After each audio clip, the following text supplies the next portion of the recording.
आज हामी यस्तो ठाउँ जाँदैछौँ जहाँ म हजुरहरूलाई पनि डोर्याउने कोसिस गर्नेछु र हजुरहरूले अलिकति समय फुर्सद निकालेर भिडियो अन्तिमसम्म हेर्नुपर्ने हुन्छ किनभने भिडियो लामो पनि छ है। अब हामी सँगसँगै खुसी बाँडौँ, सँगसँगै दुःख पनि बाँडौँ र कता कता म जस्तै सायद भाव पनि हुनुहुनेछ। आज हामी आइपुगेको छौँ हिमालय वृद्धाश्रम। किन, कसरी, के को लागि म भन्छु नि।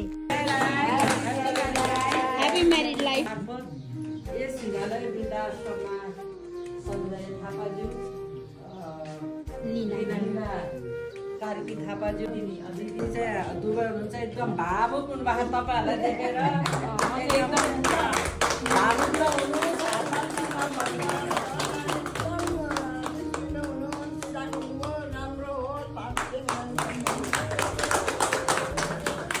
दुःख बाँडे आधा हुन्छ, खुसी बाँडे दोब्बर। उहाँहरूको दुःख आफ्नो भागमा पारी हामी खुसी बाँड्न आइपुग्यौँ हिमालय वृद्धाश्रम। हुनुहुन्छ नि यो बोतल तपाईँले है यहाँ अन्त नानी यता अगाडि आइज त।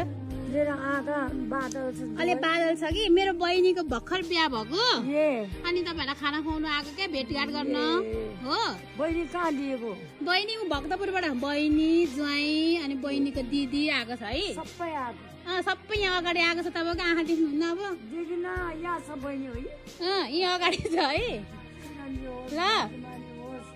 धेरै धनी होस् नि आमाले आशीर्वाद दिनुभयो। चौबदेखि शिरसम्म, शिरदेखि पौसम्म राम्रो पाओस्, केहीले दुःख नहोस्।